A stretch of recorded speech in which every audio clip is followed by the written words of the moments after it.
It's round one of the Iowa 4A playoffs, back where we were a few months ago, week number 2. And as you can tell, I was a little bit smarter. I'm wearing a little bit heavier clothing. My man, Cy, a little bit tougher, I guess. We were here in week number 2. Bettendorf looked great in the first half. They had that big offensive line getting off the ball. Numkina and Colvin, the other back, the big backs behind them running the ball. But right before the half, the play that turned the game around, the corner of this end zone behind us, they hit Anthony, Mauser to Anthony, the connection that kind of spearheaded the win and spearheaded the whole season. PV won that game, rallied to win for the second year in a row in the second half against Bettendorf. Well, just kept going all season long. They're 9-0. They're ranked 4th in the state, and Bettendorf comes in now 7-2, ranked 8th, trying to get a little revenge for that game. Right, the top 2 defenses out of the top 3 in the MAC conference are playing here, and that's why I expect kind of a low-scoring game tonight. But it's going to be a battle, that's for sure. Don't forget the Mauser to Anthony, like we just talked about. I think that's what Bettendorf's got to stop, along with forgot the name, Hansen and Kundert in the backfield, and obviously Numkina is the big gun for Bettendorf. So Colvin, I mentioned before, was a fine running back linebacker for him. Got hurt early in the season, and they've ran Numkina, and not a bad ticket. He started since he was a sophomore. He gets behind that big offensive line. He was second in the conference in rushing, led it with 16 touchdowns. He led the conference in scoring, and I expect to see that a lot. It's a little bit windy, and plus Merv doesn't like to throw. Numkina was the second leading ground gainer by just missed being the top rusher in the league by just a few yards. So he's the man to look for. Across town, over in Davenport, it's Assumption and West. The winner gets to face the winner here, and we'll find out who that is. Once again, you're watching Cox Communications, Channel 38. It's Cy Robinson along with Dan Birch. We'll bring you the kickoff. Pleasant Valley, they're ranked 4th, they're unbeaten, and they host their neighbor and their rival, Bettendorf, on Cox Communications, Channel 38.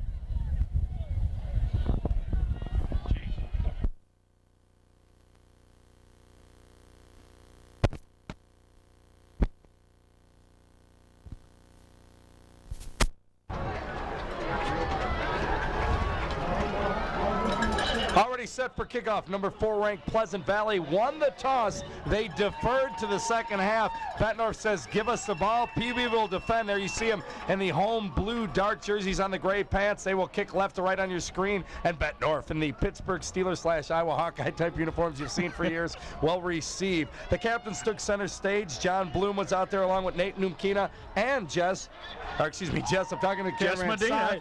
Jess Medina, our cameraman, will send out Cy Robinson doing color. Rob Colvin did go out there, but we don't expect him to play. Right. He's suited up, though, which is a nice gesture. And they won the toss. We'll give you the PV captains after this kick. It's a squibber, bounces up around the 20, inside the 15. A nice kick, fielded at the 10. Here comes Bettendorf, a little bit of a seam up the middle and down, back up around the 20 where it originally hopped. Pretty good job of coverage down there. Sometimes that ball comes down and you have trouble fielding it. That's when you get the big gainer. So not this time. 1st and 10 up across their own 20. Bettendorf takes over. Once again, the Bulldogs come in 7-2. One of those losses, of course, to Pleasant Valley here on week number 2. But in the first half of that game, Cy, you and I both here. Yep. It was pretty much all Bettendorf in the early going. It was 13-0, I think it was, deficit. Numkina runs out of the eye. Seth Holmes is the quarterback. He came in that game and ended up taking over the very next game, week 3, the whole season. Numkina slips. They give it to him right over the middle off the right side for a couple of yards. Looked like about 10 blue shirts on the tackle, but initially, see if we can get an initial shirt, usually at the bottom of the pile there. Yeah, who knows? Good defense, though. Nick Dana runs in the play, gives it to Seth Holmes. Number 3, the junior quarterback, 5'10", 165. Up to the line comes the big Bettendorf line, and they are big. We'll give you their sizes and their names in a moment. Second and about 5 at the 25, right hash. Coming right back at you, Numkina the other way, and a great defensive effort by the Pleasant Valley Spartans. 3 guys just waxed them at the line of scrimmage. Oh, nice tackle. Number 88, I think it was Chris Kinsler in there, and yeah, 88 was a tackler. That's Kinsler, and good defensive end play. Actually, 88 is Creighton Duncan on PV, and he is just back from an injury, and he's expected to go both ways as often as he can. If I look at the right program, I'll get it. I'm with you, Si. We got you covered. They actually lose a yard. It goes all the way back to 3rd and 7. Wide right is Sam to Trent. Out of the eye from the middle of the field, right about the 25. They're going to roll right. Holmes looking, swings it out in the flat there. And right there, who else? Good D. Brian Schertz. Brian Schertz, number 78, the big defensive tackle. He's considered probably the best defensive lineman in the conference. Schertz all over the field, leading PV in tackles this year. We'll have some stats on that a little later on, but going to force the punt, and good D. As we do when we do every Pleasant Valley game, got to thank the Bernsteins for giving us those stats, of course. You know what? Bringing Creighton Duncan back, just a little shot in the eye for him, and he hadn't played for a long time. He hurt early in the season. John McEachran is back healthy. I talked with Ed Morrissey in his 18th year, the head coach of Pleasant Valley. That is a key. He got some of his big boys back. Here comes Pleasant Valley. Bettendorf gets off the punt. Anthony will let it bounce about the 50. Takes a nice bounce for Bettendorf. It'll rest up around the 40-yard line. They'll down it from there, and the number 4 ranked Spartans will take over. Anthony has great hands. Made a decision there, though, not to take it. Didn't take a terrible bounce. A nice little 10-yard bounce for the Bulldogs. Well, soft as it is, it's not going to bounce too far out there. This field looks like it's in pretty good shape. We were down on our pregame. It sure felt good along the hash over there, that's for sure. Well, look for Pleasant Valley to come out, try to establish the fullback dive with J.R. Kundert. They'll have Hansen in motion. Both of them had good seasons. Kundert went for 671 yards, good for 7th in the conference. Here they are from the set. Mauser goes right at Kundert, right up the middle, and not much there. Bettendorf is big Todd Zambrano just kind of snatched him out of the air, but he still wound up getting a yard or two out of it. Now, you talked with a few of the assistant coaches, and they told us they'll move Zambrano. Now, we've seen Zambrano right there with Schertz, maybe not playing and play out, but for periods be a definite stud down there. They're going to rotate him from the outside tackle position to the nose guard, and that'll make a big difference. Right. He's lined up wide left this time, number 79, left side of your screen. PV on 2nd and 8. They fake. Mauser looking, swings it out to Hansen. He's got a little running room, not much. Nice defensive play running it down. Yeah, good defensive move by number 11, Scott Shar, coming up from his corner spot, or his strong safety, I believe he is tonight. Right. He also handles the kicking duties, remember, for Bettendorf. Nice little pickup, though, to bring up 3rd and 3. Up around near midfield, spotted about the 47 from the near side hash mark. Anthony's number 11. He's coming towards the camera here on the right side. Keep an eye on him. He led the conference in receiving, receptions, yards, touchdowns. He did it all. Mauser's the quarterback 13 out of the full house backfield. They fake the handoffs. No, they go to Fairman. It is Bill Fairman. I thought Mauser was going to pull. He pulled from fullback and looked for Anthony, but he went to Bill Fairman. That's, of course, Big Bill, and he's had some big games. If they key on Anthony, beware of Fairman. He can burn you as a receiver and a runner. A lot of guns, I think, on that team. When Kundert and Anthony don't have it, they can give it to Fairman and Hansen for that matter also, and they got some good guns back there. Fairman over 200 yards on both the ground and the air receiving. Anthony's wide right from the 45. They give the Kundert that fullback now. Keep an eye on that. Early on, He won't get much. He'll get 2, 3, establish that, and then he might kill you in the 3rd and 4th quarter. That's a typical Ed Morrissey setup play right there, and guess who's on the top of it? Big Todd Zambrano. I don't think, and we said keep an eye on him, 79 again. Ed Morrissey is 18th year. Merv Hobenick is 26th season. They meet every year in the MAC. They're neighbors, a friendly rivalry. Probably didn't have to do a lot of scouting. Not too much. In the backfield is, I believe, Schertz. They shove him in at fullback a little bit. We've seen that. Nope. Fairman again. There's a flag. Yep. Same play we saw a minute ago, I think, Dan. They fake it up to the middle and give to the outside to Big Bill Fairman. I'm wondering who was in that fullback. I'm trying to get an eye on that. I don't think it was. It was bigger than Kundert. Maybe it was. No, Kundert was in there. My apologies. I just had the wrong. Looked like he was a little bit bigger guy in a fullback. We'll give you the read. The penalty, rather, is against Pleasant Valley, so that's going to hurt. March it back. Hey, look at all the way back. From 45 to 45. The flag. Little hold job. That'll cost them 10. Yeah, 2nd and 20. Like I said, they take it from 145 to the other 45. So instead of about a 7-8 yard pickup by Fairman, you're looking at a 2nd and 20 now. But this is where they can be dangerous. Taney goes wide left to the near side. You see on the split end is Anthony 11 at the flankers Taney. There's Mauser in the drop looking. Anthony opening the flat right in front of the Pleasant Valley bench. They're going to give him that cushion because he beat him deep in week number 2, but that could cost him. Nice pickup. It's going to be short of the first down, but a nice gain. Was a little 15-yard, just down and out. It's all it was, just a little square out at 15, and the ball was delivered nicely, and Anthony came down both feet inbounds. Professional catch. Very much so. We want to thank all the sponsors in tonight's telecast and all the telecast on Cox Communications Channel 38 this year, covering both the MAC Conference here. It's Iowa 4A playoffs. MAC Conference rivals, Bulldogs and Spartans. Spartans have it. We are scoreless. 7:14 to go in the first quarter. First drive for Pleasant Valley after stuffing Bettendorf. Mauser looking again. Good pass rush. Number 54, I believe that's Ryan McGivern all over him. Never had a chance to throw it. McGivern was right in his pocket. I'll tell you, he did a good job of taking on that protective back, that lead block, and just smothering he and the quarterback. So it brings up a punting situation. Clark handles the kicking and punting chores. Anthony is the up back, and I pointed this out every game because the former quarterback, the receiver, keep an eye on that. I don't think we'll see a fake here, though. 4th and 12. He's deep back inside his own 40, up around the 36. Ooh, a close snap. Good nice field by job. Clark. He gets it up. It's going to hop around the 15 and over the return man's head back in the end zone. Bettendorf will take over on the 20. Smart ball back there by Joe Holmes, the receiver, deep to the near side. Just let the ball go over his head and into the end zone. So once again, Bettendorf will take over 1st and 20 and look for it to have a little more success this time around. As we said, we expect him to run Numkina a lot. Number 33, one of the captains. He started since his sophomore year, 6'2", 205. Second in the conference in rushing by just a few yards to Ira Gucci West, and he led the conference with 16 touchdowns. Okay, looks like we got the sophomore in the backfield, the Rick Eisenlauer, number 26. Split backs. This is where we see Bettendorf throw. Double receiver side right, twins right, split backs. And Merv messes me up, gives me a straight dive to Numkina. Almost every time this year I've seen him in split backs, we throw him. But, hey, Mervin. All right, little diversity there on the formation. Old Habeneck just gives a straight dive out of the pro formation to the fullback, Numkina, and he puts up 6 yards. Tom Duncan on the tackle, number 45. 2nd and 4, still from the far side. You see it in your screen.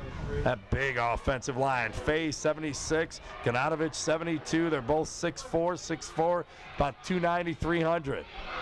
Once again, quick little dive.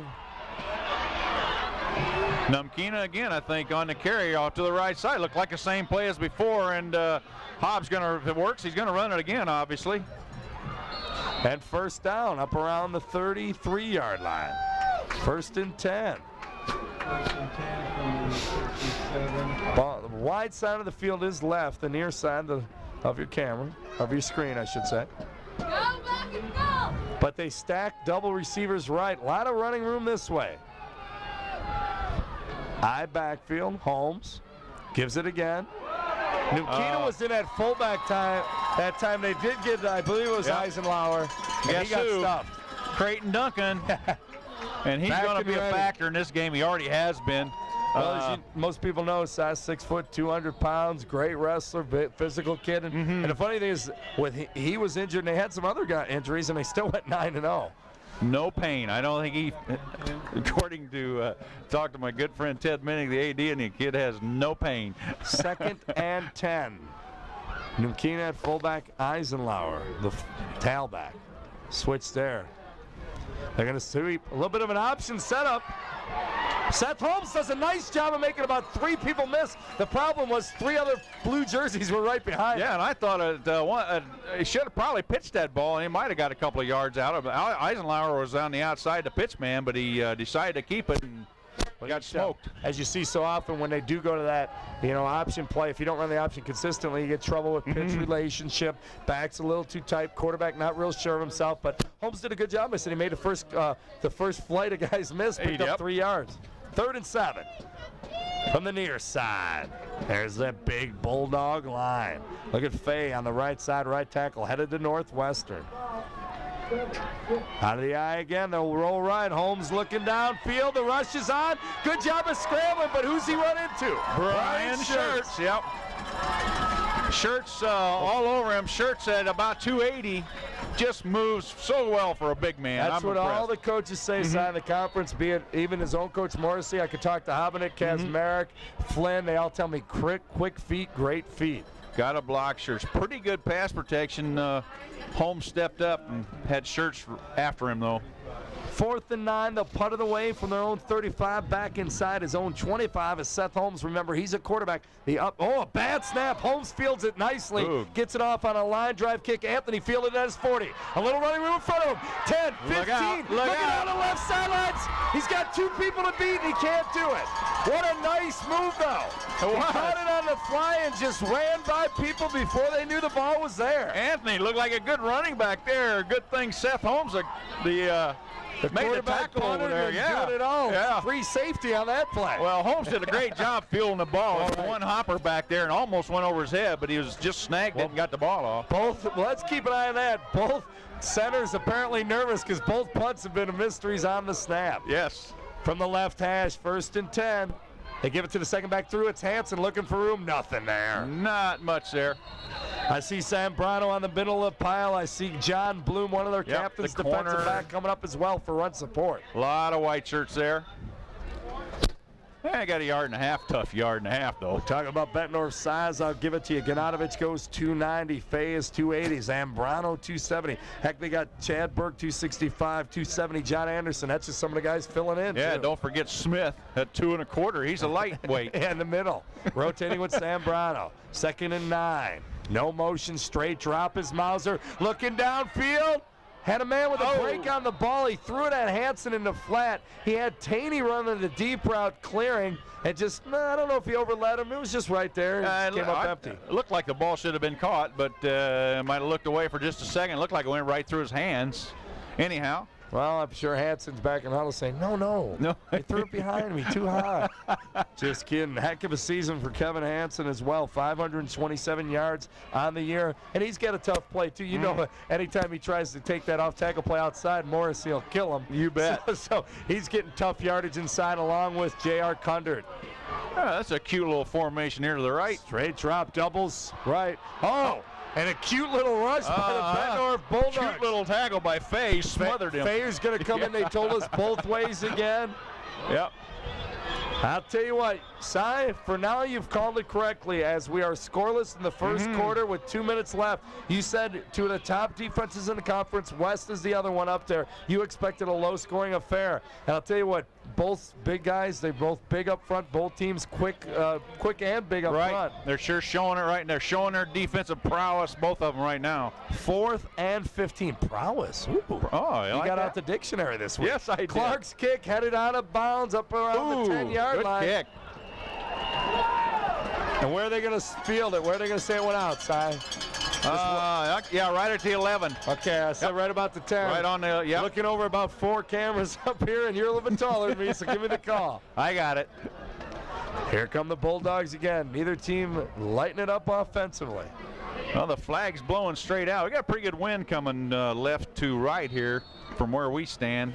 Right in Bettendorf's nose. We got out here early for once. I got out here early for a game. Yeah, I'm impressed. I'm impressed. Jess, our cameraman, and I were talking. It looked like Field of Dreams coming down that road. All the lights on, the cars coming in. 1st and 10. Bettendorf with it from the left hash. Out of the eye again. They give straight away. Numkina. I'll tell you what, I think that was Tom Duncan again on the initial hit. They're switching Numkina up, going with him fullback, eye back, trying to give him as many carries, and you can't blame him. He's the horse. You want to go to him. The bread and butter man, I guess. Only about a yard that time, but we've seen him get stronger as games go on as well. Gavin Inc., 67, is Jim Miller defensively. Sure, 78. Wide receiver to the right side is Daner. Out of the eye again. This time they go to the fullback straight up, and it's Numkina at fullback. They're putting Jason Sage in at tailback as well. Yeah, Sage just talked with Ron Egger a while ago. He said Sage would play some running back for him tonight. So good player for him. We've seen him before.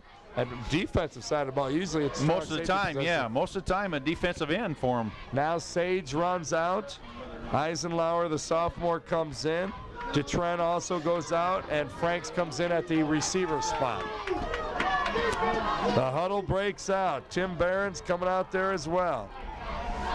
One of the guards. So Eisenlower's at the tail. Numkina at fullback on 3rd and 3. Holmes with the snap. Numkina right side. Runs into a wall. Great hit. Looks like number 21. No, that's 24. Fairman. Bill R. Big Bill R. Should have known. 20 seconds left in the quarter. A timeout is taken on 4th and about 2. Yeah, smart call. But the Bettendorf coach turns to me, Si, as if I'm dumb as a box of rocks. My man Robinson, my man, the coach here, the color guy, just said it's blowing left to right. I can comprehend. I can put 2 and 2 together. Just a little reinforcement. You don't have to get all bent out of shape. The man was just trying to help. This was also the guy.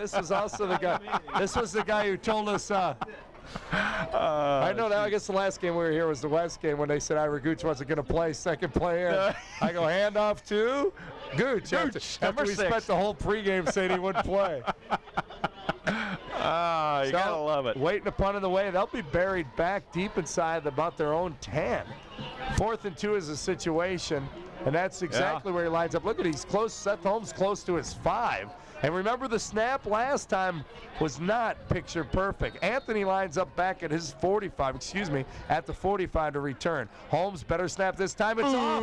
Taney and company. It's going to be an automatic first down. I'll tell you what, Taney and Voss came hard, and I don't know which one ran into him, but one of them did. I think both of them did. So bring it back. Pleasant Valley gambles, and that time it's going to be the advantage Bettendorf. Yep, and Coach Ed Morrissey is not going to like that one. Point something out here, Si.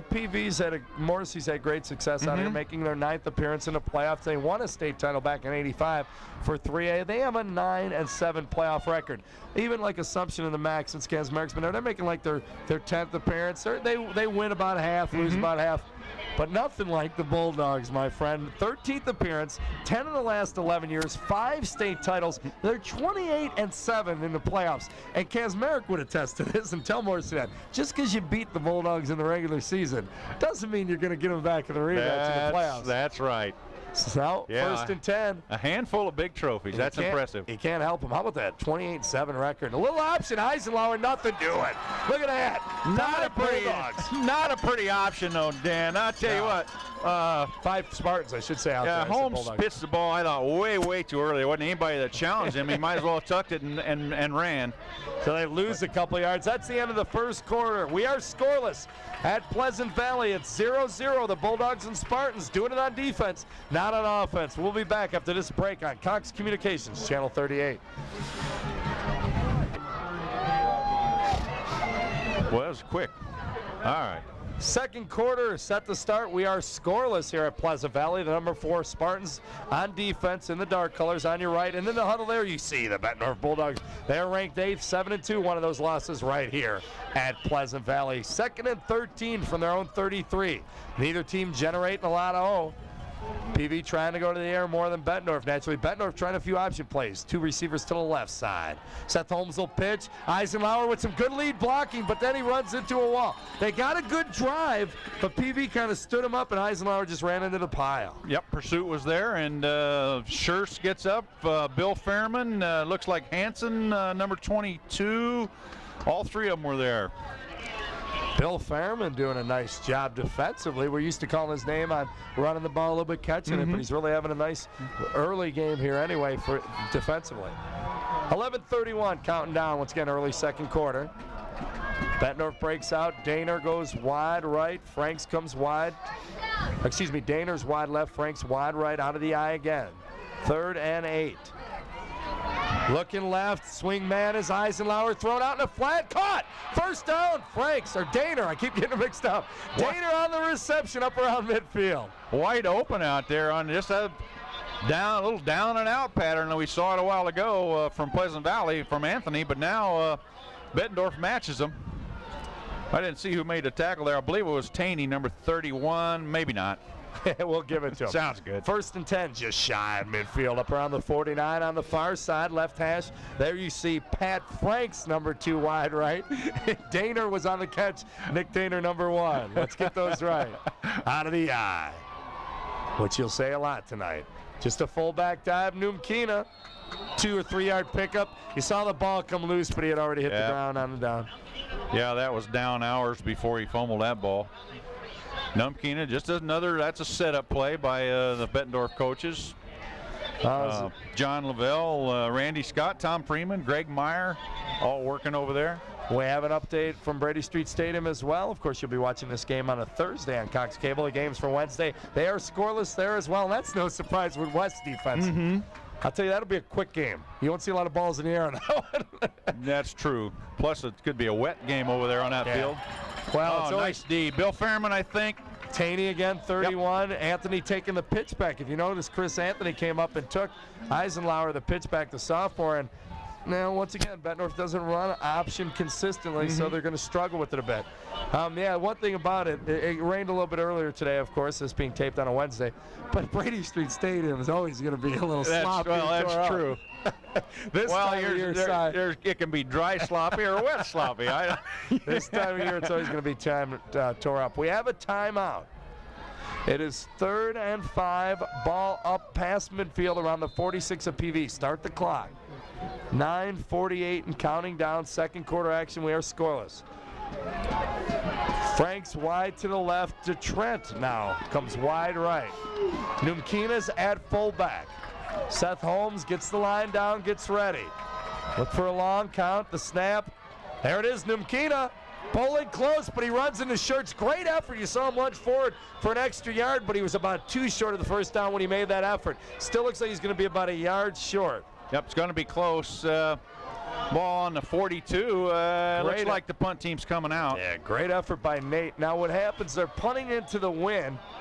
Or excuse me, they're punting with the wind, so he can get a good punt here and pin PV back. Yeah, he's probably going to have to punt this to the corner because he can rip it pretty good. Seth Holmes just inside his own 45. He's going to take a timeout now. It must be short a man out there or something. But all right, we'll count them. 3, I got 5, nobody's 7, coming 9. in. No, they got 11 guys. They must be thirsty, I guess. Seth Holmes, well, he's the quarterback. He's the leader out there, and even when he's punting, he's still the quarterback in charge. He takes the timeout. There you see the PV players coming off to the side right in front of their bench on the bottom right of your screen, talking with the coaching staff. Good coaching staff. We mentioned that Ed Morrissey's in his 18th year, and he gets a lot of help. Joe Ambrose, that's a big name around here. As you know, his brother. Many Ambroses. Now, Phil was the one who coached up in Clinton for years, and Joe's been a great assistant out here. Mike Duncan, our good friend, Smiling Mike Strobe. They've got a good staff down there on the sophomore level. We don't even have to talk about that one. They've won like 330 games. It seems like they haven't lost in the 90s or something like that. Right. And of course, across the way, Merv Hobenick's staff, every bit of, all those 5 state titles, Lavelle, Freeman, Scott, Meyer, you can count them all, have done an excellent job. Almost all of them have been there for that whole reign of state rings. And I'll tell you what, you get Lavelle and Freeman alone, I'll tell you, they probably had more to do with it. Just teasing the staff. No rush by PV, they learned from the last one. And punted nicely in the end zone. 1st and 20. Holmes is a little upset at himself. I hope they didn't take a timeout to do that. But I'll tell you what's funny is PV had the punter penalty, roughing the kicker on the last one. That time, nobody did. No, that's right. Well, I imagine Coach Morrissey said, now, fellas, don't do that anymore. I just kind of calm about it. And I doubt that also. All right, here we go. So you know the coaches, being a coach at Western North for years now, Freeman still calls the offensive shot, and Randy Scott kind of handles the defense. Right. Randy, he may be an offensive line coach, but I'm not sure. We'll clear it up. Mauser under center. Big full house backfield. They go to the third back. It's Hanson. He's got a lot of running room. Nice tackle to save that from. It was already a 15-yard pickup. Could have been a lot more. John Bloom saved the day out there. Shoestring tackle. If he doesn't make that, they're gone. Now that's that little just full house backfield. They'll fake the fullback dive, pull, bring the wing back in motion. That's the money yards I'm talking Hanson's gotten all season. The defenders really have to stay at home to protect that. Same formation. The only receiver is Anthony. This time they go fullback dive. Condor, he fumbled. I thought he fumbled. He bounced it outside. He bounced it outside. It looked like he fumbled. He just bounced it outside, but it's a 5-yard pickup. Right. So you got Hanson off tackle for 15, Condor for 5. You're going to slowly put you to sleep, and there's that single receiver set on the outside, and you know what I'm talking about. Yep. It's Anthony. Anthony's going to put, I think, looks like Kinsler's playing a little one-on-one out there with Anthony. Kinsler's 6'2", so he's got the good height. That's a good matchup. Last time Anthony beat him deep. Here they go again. Second back through. Hansen again. Lead back is Fairman. Bill Good Fairman play. did a great job on that lead block. Yes, Shoving he did. Bloom back. First down.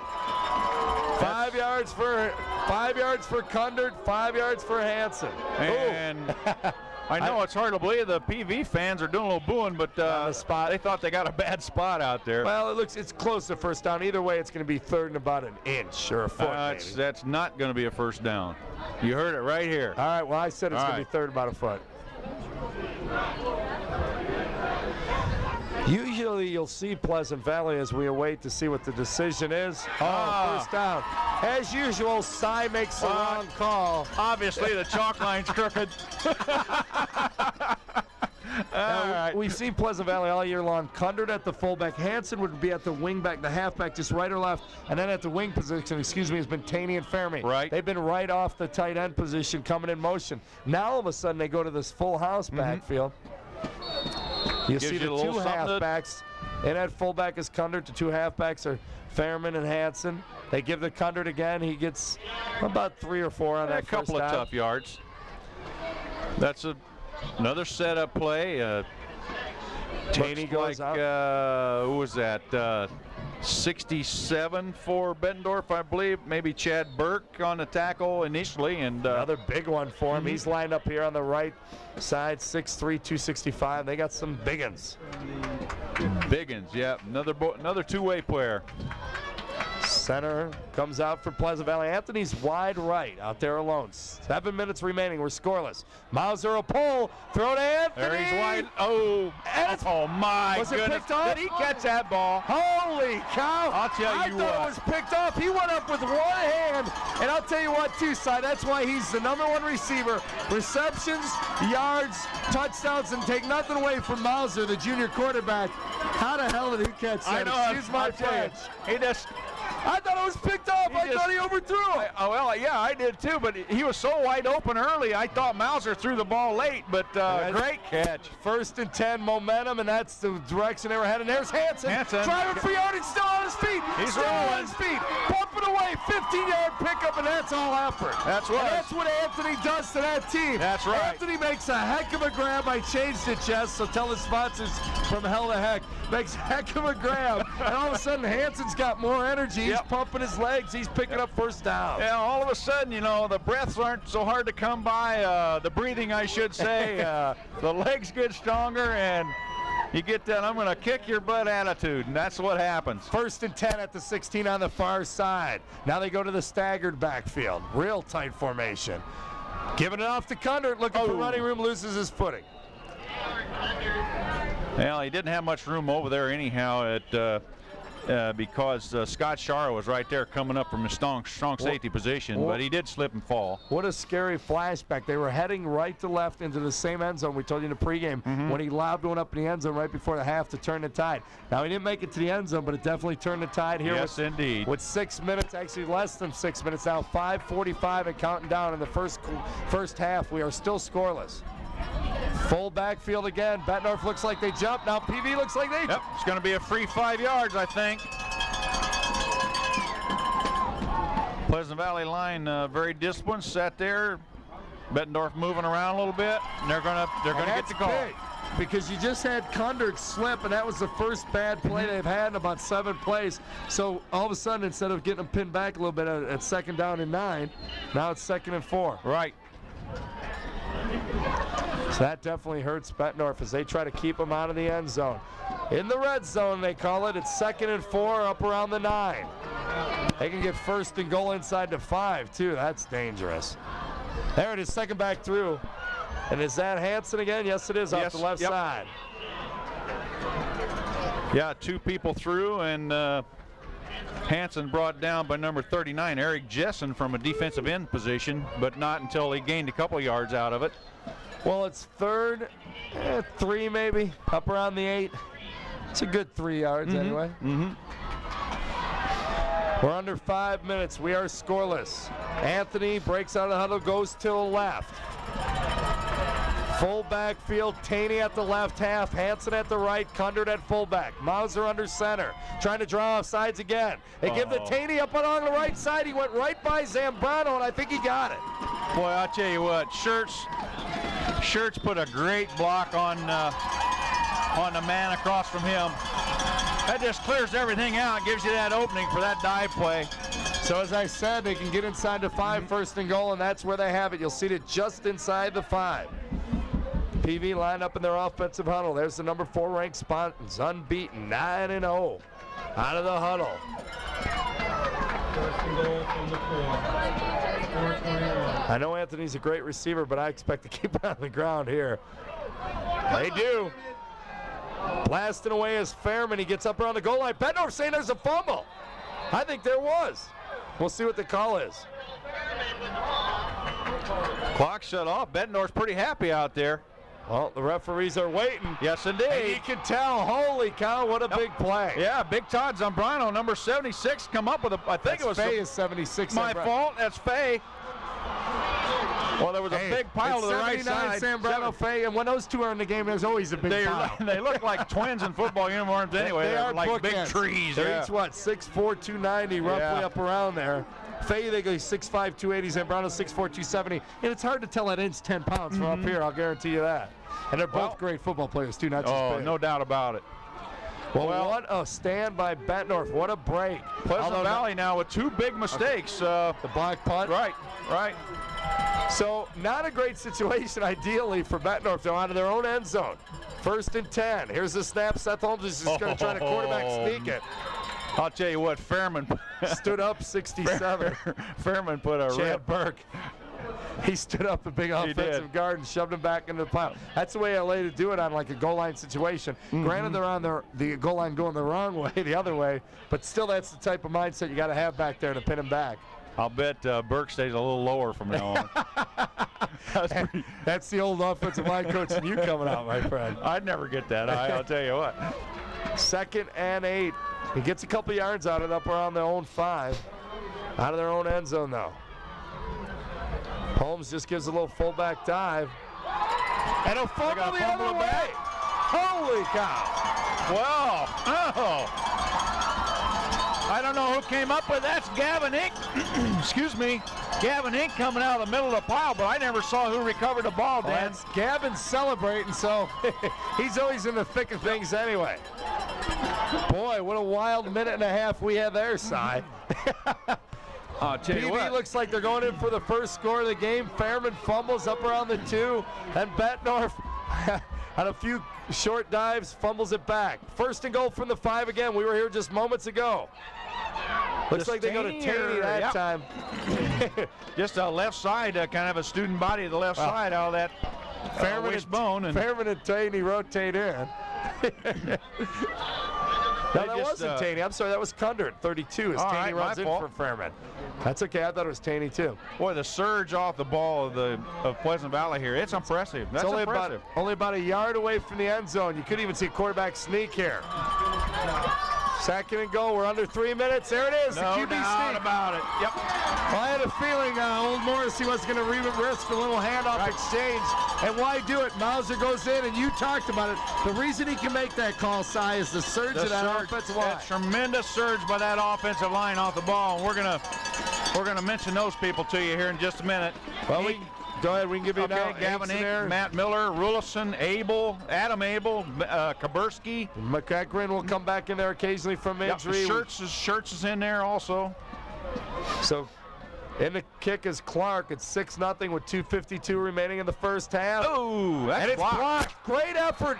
Is it Kinsler, 88, sold out? I believe it was. He just sold out from his left defensive end position, the right side of your screen, and that's about as perfect as you can get Right. Kundert was blocking over on the right back side over there, and Kinsler just went around him and lunged out and made the block. So that could be important down the line, huge. too. You bet. That could be huge. Mauser with a 1-yard quarterback sneak makes the score 6-0. But the PAT blocked by number 88, Kinsler. And that could be proved to be a big play later on. 2:52. Well, One thing not going well for Pleasant Valley is their kicking games. Defending it, they block the punt, get the roughing call, and now they get the PAT block. Clark will kick it off right to left, try to redeem himself, although it's not his fault it got blocked, of course. And back deep will be DeTrent. It looks like DeTrent all alone, basically. Kinsler's back there as well as an up back. Sage over on the far side over there. Oh, I won't see it. A deep kick. They kind of been doing the squib kicks when we've seen PV. I think the way the wind's blowing here, it's going to be tough to kick it deep. 2:52. 6-0 Pleasant Valley. And it's going to be Kinsler. This time he catches it up around the 15. Looks up to the left side. He's got an opening. He's at the 40. On his feet. 45 up midfield. Breaks that tackle from Clark, the safety valve, but Clark hangs on. Well, I should say he ran through the arm tackle, but Clark let him have that and grab the jersey. Clark got the handle on the jersey and made the tackle, but I'll tell you, there was a gaping hole over there. Chris Kinsler, how's that? Blocked the PAT and then returned that one about 35 yards up past midfield. So they're past midfield. It's spotted on the 48 of Pleasant Valley. 2:40 remains. They have the wind behind them. The wind is with them. See if they put it up a little bit here to mix it up a bit. Wide receiver to the right side. Nope, they just go back. Fullback dive, tailback is Nukina. Just an isolation play, fullback. Let's see, is it Eisenlauer in now? No, it was Numkina out of the eye, and I believe he was the tailback though there. Yeah, wasn't but he? I think we had Bloom in at the fullback. We'll spot it for you as Bettendorf comes up to the line. A 3-yard pickup, 2nd and 7, up around the 45. They come out of the huddle. Holmes breaks it, and Kinsler's getting a play. He can't do it all. Numkina's at the tailback, and I think it is Bloom. I'll give it to you for sure. Yep, he's in at the full. Looking downfield, Holmes, open man, Kinsler, diving. Ooh. I'll tell you, he dove to block the PAT, but just about an inch short on his dive there. Yep. And that was a great effort by Kinsler back there. Anthony defending back there. Looks like number 42, Luke Voss, also back there. But he had a step and a half on him. He broke the seam, the coverage seam, and I'll tell you, Holmes put it where he had to. Wasn't going to let him pick it off, threw it towards the end zone. 1:54, we're under 2 minutes. Kinsler looks every bit of 6'2". He doesn't. I like that matchup on Anthony, yes, too. that's because Kinsler obviously athletic, and plus he sells out, as we told you. As you can see, I don't have to tell you anything. 3rd and 7. Going back to the air again is Holmes. Open is DeTrent. There's a flag. DeTrent's still on his feet down the right sidelines and up inside the 20. About down at about the 16. Now, do you think Sam DeTrent maybe pushed off or something because he was so wide open? A flag came out of nowhere. I kind of in the back row here, couldn't see that. The refs meet. Pleasant Valley's happy about it. Yeah, I'm assuming he did a Michael Irvin and pushed off and came back to the ball. Yeah. And anybody who watches NFL knows what I'm talking about. A lot of the good NFL receivers get away with it. Oh, I'm sorry. Ineligible receiver downfield. Now, who that would be, we don't know. Because DeTrent obviously lines up as eligible. That would be extra hard to pick up from the angle we got here. Well, with those big guys up front, they get their momentum. They probably can't stop. Well, that hurts. 2 plays by Bettendorf now. If you can point out plays, obviously the fumble when they got it back on goal line. Right. And that one hurts their drive here. They are down 6-0. Keep in the back of your mind as we give you the game. That blocked PAT. Holmes will take a timeout. Well, Bettendorf is sure getting some receivers open, that's for sure. I believe so, yeah. We're getting a ruling here. We're wondering if it's a loss of down for Leo man down receiving. I heard several people in the booth say it, and they're talking about it with with Cy. Of course, he doesn't know, Jess. So with 1:45 to go in the half, it's 6-0. Pleasant Valley leads. Bettendorf has the ball. It's 3rd and 12 as we speak. We'll see if they change that. Because it was 3rd down, of course, when he went to pass the ball. Schertz, Taney, Fairman, Anka, Voss, the defense, Anthony, Hansen, running in for Pleasant Valley. There you see him. I thought that was, now obviously it's not loss of down. Well, 50 yards to the end zone. It's 3rd and 12. Most important matters there, get that 1st down. They're going to have to go all the way inside the 40, though. It's right at midfield. Daner is wide right, number 1. Down on your screen, you don't see him. 2 receivers to the left side. Keep an eye on that. Holmes out of the shotgun. Takes the snap. Numkina in the flat. Behind him, he catches it one hand and runs into Anthony. Nice catch right by there. Numkina. Yeah, Anthony, they're going to give him the short one here, Dan. Anthony's right there to make the tackle. No big deal. Just hang on to it here. You know, if I'm Holmes, I'll take that because you know he can run over some people. It's 4th. They're not going to. It looks like they're going to punt, Cy, on 4th and 4 from the 43. As a whole unit runs in. Yeah, they must want to get. They must want to get the half over, get in and 6-0. yeah, like get a little regroup and done. And that kick can always come into play. Right. Remember, PV won the toss and deferred, and Bettendorf started off with a fake, little option. And that's Numkina. He's short. Or did he get it, Cy? Well, it's going to be real close. Depends on the spot. Numkina was lined up. Talk about a total bluff. That was Numkina was lined up to punt. Well, you know something was suspicious because the punt man was only back about 8 yards. You noticed that right out of the block. It was Wait John a minute. Bloom. They didn't even line up. But you know what? It looks like it may have worked. Like I said, just like the flat pass, though, you get it to Numkina. Even if it's 7 yards for the first down, if he catches that 5, with his size and running ability, he's always got a chance to get it. He's really got a nose to know how far to go to get that first down too. I think this is going to be real close. Well, you see Bettendorf jumping up and down, or actually you don't see him, I see him. But Bettendorf, you knew they had it. You saw PV was just kind of stoic in their response on the sidelines. Stoic? So keep it going. I read my. Okay. Both been in the road jets tonight. Looking up in the thesaurus. 6-0. Pleasant Valley leads, but Bettendorf has the ball. We're under a minute. 54 seconds to go and a half. 1st and 10. Up inside the 40 at the 39. Out of the shotgun is Holmes again. Numkina next to him.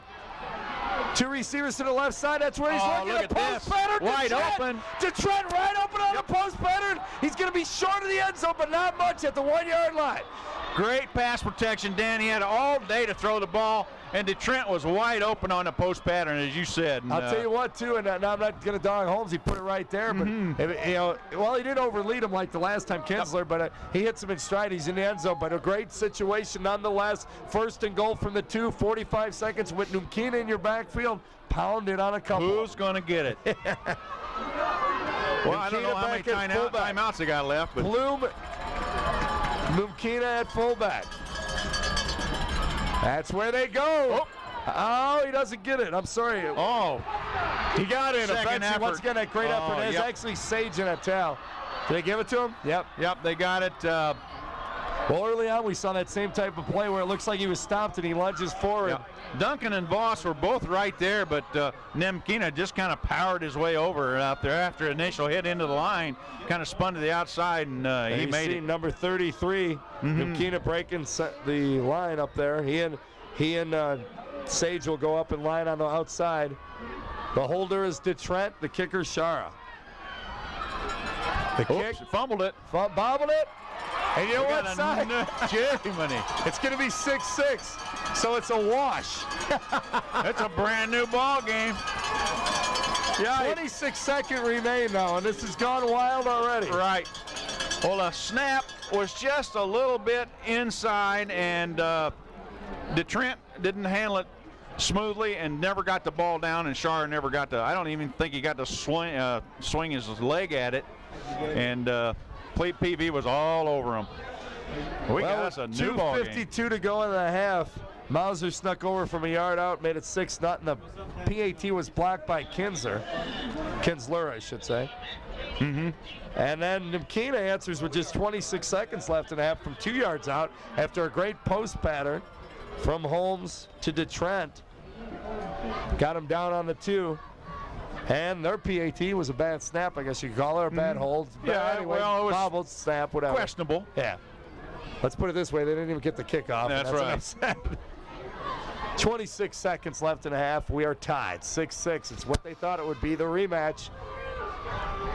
Number 8 and number 4, the two friendly rivals, getting not so friendly as the game goes on, of course. And we'll get less friendlier, I'm sure. Sharon out of kicking. I'm sure he won't kick it deep. He'll probably just put it up in the mud somewhere around the middle of the field. at second tier. Nope, he nails it deep with the wind behind him. Fielded right in front of his own end zone. Anthony up around the 15, 20, looking for a gap. Tackle up around the 23. All right, tackled by, I don't know.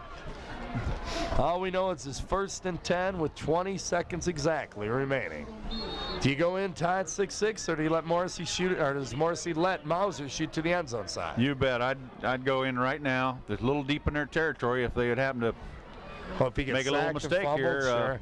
Shark We'll see can what kick they it do. out of the park with this win. 2 receivers to the right side. We have a lone setback. He's Kundert. And they give it to JR off the right side. 17 seconds counting down. That could be the final play. We'll see what they do. 10 seconds. I think that's exactly what they're going to do. Back from the line. Who knows? They're going to try to get another running play off.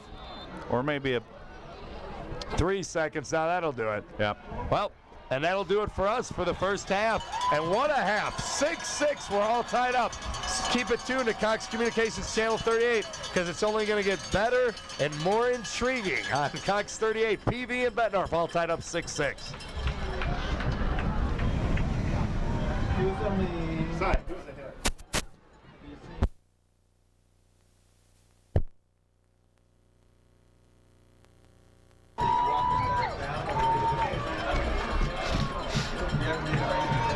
Well, it doesn't get any closer than the scoreboard says unless you look at the stats. It is 6-6 here at the half. Number 4, Pleasant Valley, and Bettendorf, number 8.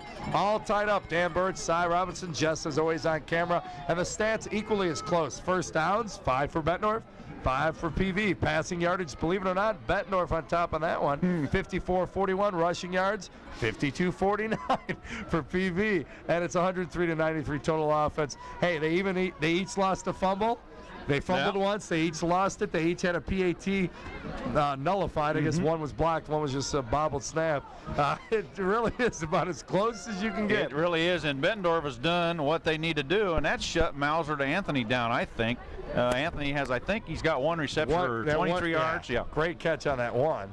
And they have Anthony listed. Remember, he ran the flat route out here. Oh, that's right. That's right. 2 catches, 36 yards.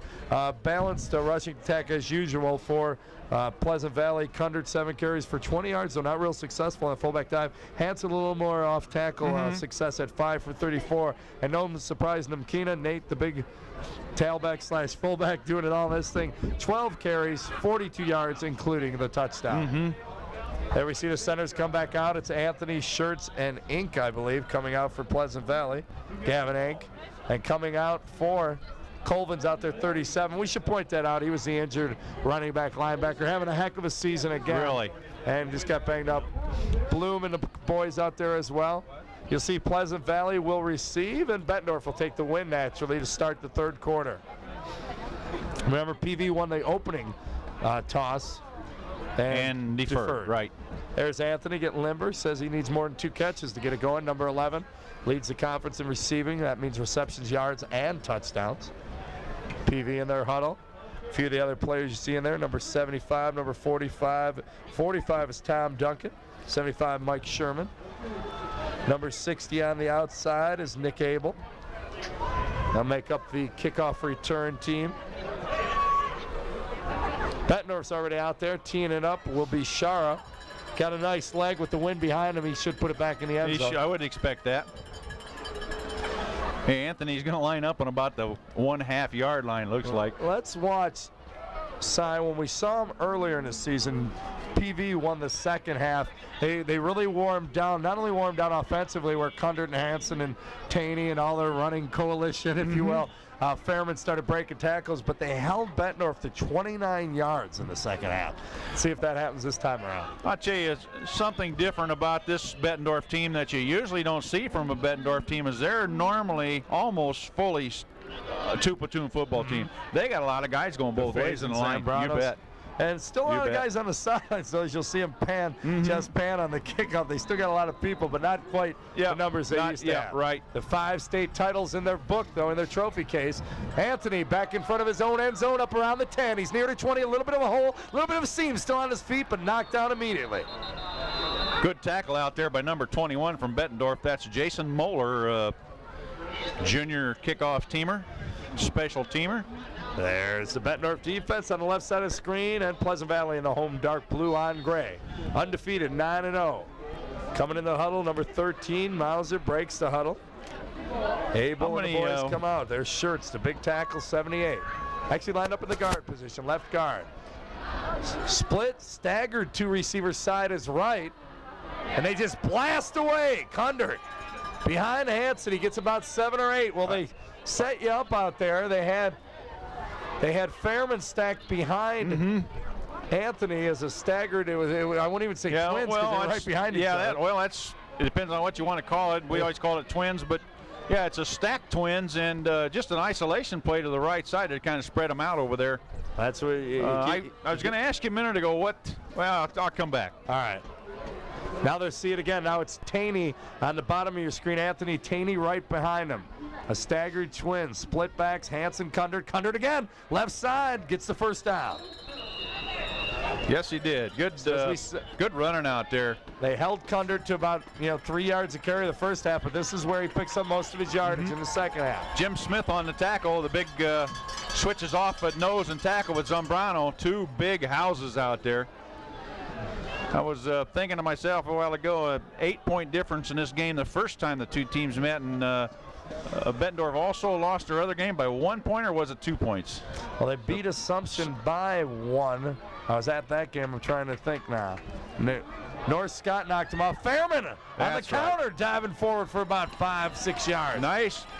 Well, North Scott knocked him off, but we were here doing a Pleasant Valley, was it Pleasant Valley West game? Might have been. When they were announcing the scores, and we know it was a close one down the line. I'd say 2. I think they lost that one by 2. Okay.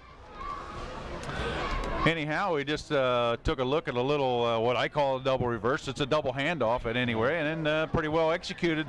Got about 7 yards out of it. Taney wide right. You see, he's right behind Anthony. You see Anthony on the screen. Taney will come out behind him on the double receiver side. 2nd and 4. Yep. Movement on the ball. PV's clapping. They think it's on Bettendorf again. Yeah, that's going to be looked like a Bettendorf linebacker just kind of stuck his nose in the neutral zone, and in high school football, it's automatically offsides. Well, you said kind of uncharacteristic early, talking about the Bulldogs not too platooning as much, having a couple players playing both ways. Another uncharacteristic thing we've seen this year from this Bulldog squad is a few more penalties than we used to see in the past. Have to agree with you. First down, 1st and 10 from their own 45. Staggered backfield. Split it, give it to Kundert. First down on his feet. Oh, he's got some room. Looking for the outside. Nice tackle, but not after he picked up 8 to 9 yards. 41 was it on the tackle. Joe Holmes hung on for dear life out there. I think it was Joe Holmes, number 41, and saved a really big gainer there. Joe Holmes coming from his corner spot. As we said, Kundert picks up the yardage here as they wear him down. That Pleasant Valley offensive line with the surge off the ball. 2 receivers to the top of your screen, staggered backfield, Kundert and Hanson. Hanson from the halfback, they give it to him, now they give it to Kundert. And he's on his feet again, running hard. That's a 7-yard pickup, first down, move the chains inside the 40. Right, Zambrano made a tackle, but not before he'd picked up 8-9 yards on the carry. Taney, number 31, runs into play, gives it to Mauser, the quarterback, 13. He addresses the troops. There goes the center and the big boys to follow. There you see Shirts, 78, just a big man. Yes, down there, he is. despite his age. 1st and 10, as I said, inside the 40, 39-yard line. Split backs again, go right back, Kundert, why not? Couple more. Little setup play again. They're working them pretty good up the middle, just because of that surge off the ball. We talked about it before, and that's something I always notice out of good football teams is how they get off the ball. Mike Sherman's in there alongside Shirts on the left side. Let's give Snakenberg credit, the tight end. He's in there blocking a lot as well. Abel's the center, correct, Sire? We got Miller in there at center. Miller, I think, number 60, is it? Yeah. Oh, no, it is Abel. You're right. Abel's in at center. There it is, the fake, that little slant. Fairman first down, he fumbled again. Snakenberg! I tell you what, that's what you get in for downfield blocking right there. Snakenberg, we just told you, doing the dirty work for a tight end. He's one of the linemen. That's right. But unlike the lineman, he can go downfield and get involved in that play. That's what they do there. They lull you to sleep Yes. Yes, you can. Yep. Side talking to one of the cameramen up here as well, one of the photographers about advancing the fumble. You can do that. And that's what the call is. 1st and 10 inside the 20, spotted at the 17. Full house backfield this time around. They give the Hanson that second back through. Yeah, right there was Eric Jessen, defensive end, was right on the play. It's kind of a wishbone set, but they really don't run it. You know, yeah, they don't run an option. They don't read any tackles or they don't read anybody. But basically, the backfield when they go to that full house, it's kind of staggered like the wishbone a bit. And the wishbone is just like the old full house tee. You got a lot of people crossing paths, and you got to kind of hold your area defensively. And that's basically, you go back to that T backfield. When they have the staggered backfield with the wing back, that's basically what they run out at the counter. That's right. And there's a half bone now. Forward, Mauser looking, open out. There's Anthony, makes a guy miss, touchdown. Yep, he made the first man miss. Wide open out there, Mauser, smart move by Mauser. He had a defensive lineman up, pump faked, hesitated, then got it out to him, and Anthony just did the rest, made the first man miss and got in the end zone. I'll tell you what, Mauser is impressive. Little play action fake, up, saw a lineman in the way, waited till the lineman got back down on the ground and just threw it out to Anthony. Anthony made a great move out there to get to make the score. What a great story, too. We talked about the sophomore success at Pleasant Valley. Mauser wasn't even the starting quarterback on the sophomores last year. Clark, his second attempt, that one's much better.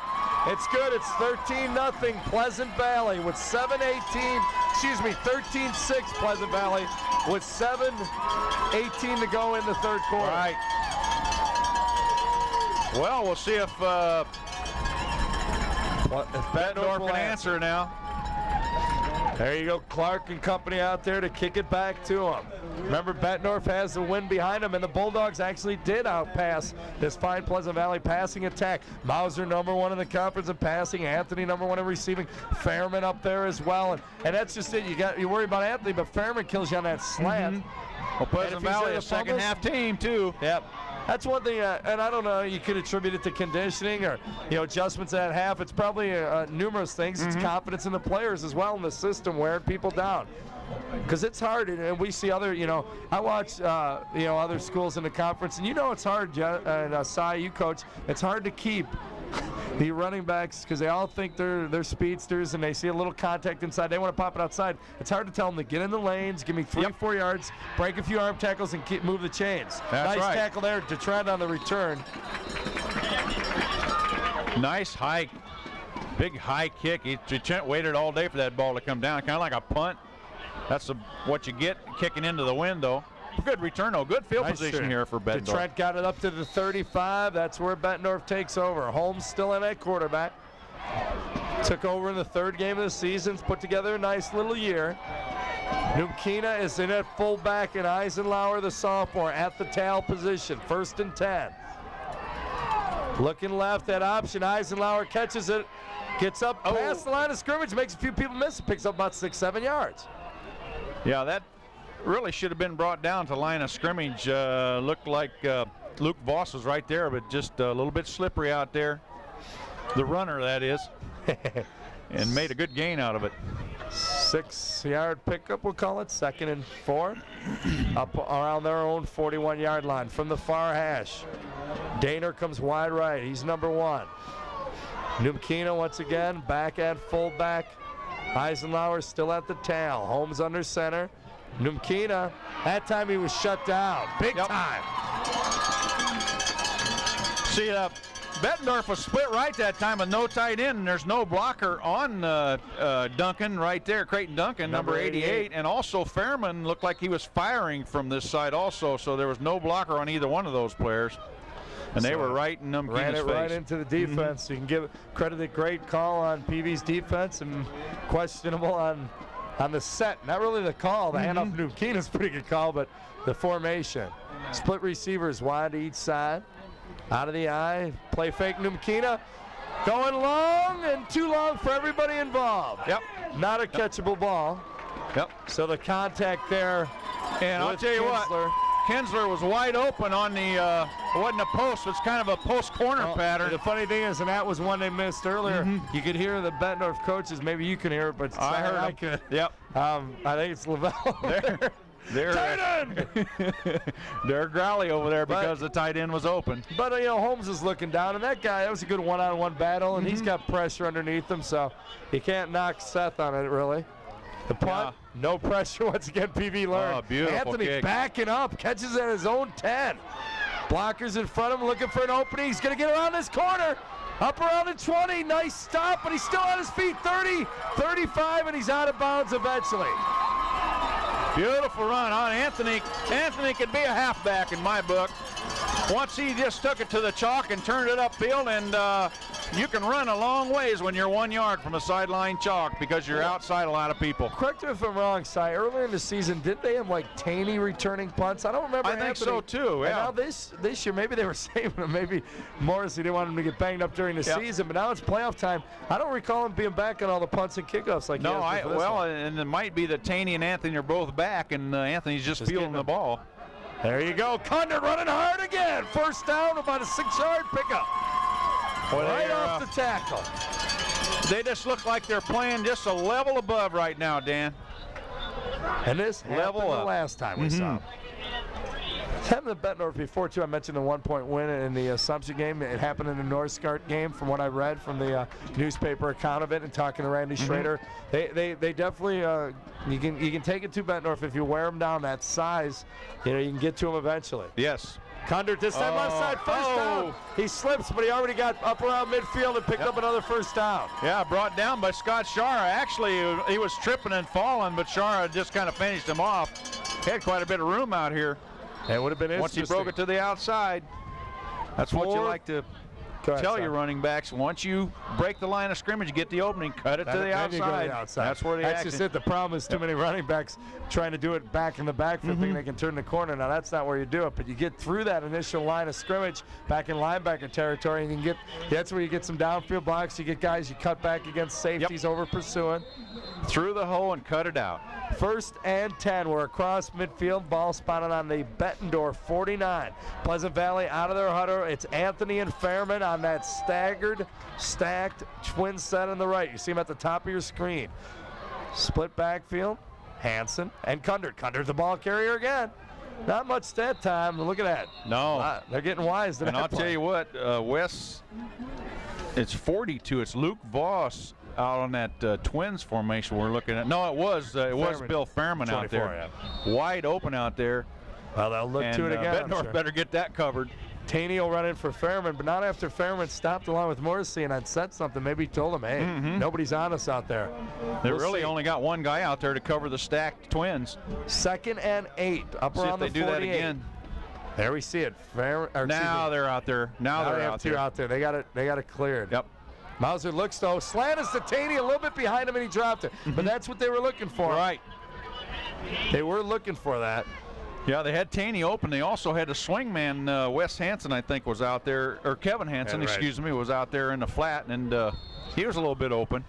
Kevin, number 14, the running back, second on the team in rushing. Wes is 22, I believe, the defensive back. And there's another one in there, too. They're loaded. 3:53 in the third quarter, 13-6. Pleasant Valley leads it, 3rd and 8. There they go back to the old set we saw. Fairman on the wing. He goes off the ball. I think they jumped. Yep, Mauser drills it. Anthony doesn't get it. I think it was Fairman, in fact, as I noticed him. I think it was, too, the wing back over there. Or slot back, I guess. They were in a slot formation there. But yeah, let's see what the white hat shows us here. A little mo. Yep. Yeah, we saw him move before Mauser had the ball. Good flag you threw there, Dan, from up here. They'll probably decline it, bring up 4th and 8, don't you think? Yes, that's exactly what they do. As you see the referee single it up here. So 3:49, Pleasant Valley will probably kick it away. They do. Clark comes out as the punter. He'll be set up around his own 40. Back to receive for Bettendorf. Looks like Holmes and can't see the Kinsler, maybe? Yeah, it is Kinsler. Back up around their own 20. It is Kinsler. He was blowing on his hands and rubbing sideways numbers again. Covering up his 88 on us. The snap, No pressure. Clark will get it off. Kinsler will let it bounce out of bounds at the 22. 1st and 10. Bulldogs take over, trailing by a touchdown. Actually traveling by a touchdown and a PAT. Let's point it out, since 2 of them have been miffed today. Not a particularly good punt there by Clark. We've seen a lot better out of him, but I don't. Into the wind too. Yeah. Yep. Try to put a little extra on it, maybe. Tell you, when you get in the playoffs too, Cy, and I know you didn't venture there very often with North. Thanks for that cheap shot. But all right, let's go back to your coaching days at West. Okay, there you go. Seriously, kicking the ball, your foot, as a lineman even, it's your feet freeze up, let alone the kick. That's right. That's right. There's a flag, fumble, we had all kinds of action. Loose ball, backdoor pick, we had everything on that play. And that's going to be a little. Can be on Bettendorf, I think. Motion. Yep. On the Bulldogs. Proceeding illegally. It's kind of a nice day here on this Wednesday. Seems to be a cow in the stands out there. The cowbell below us. Of course, we're in the Pleasant Valley press box. We want to thank the PV people. We've been out here several times, treat us real well. Give Jess a little hot chocolate, give us stats, more importantly, at the half. Give the walleye catching Ted Minnick a little credit for letting us up here. 1st and 15 from their own 16. 3:40 counting down. 3rd quarter. Namkina blasting away, spinning still on his feet. Oh, nice look at the effort by Nate. Little inside fullback trap. And I'll tell you what, when Faye is coming across, I think that was Faye on the trap, he's going to move some people out of the way. Faye was there to help up.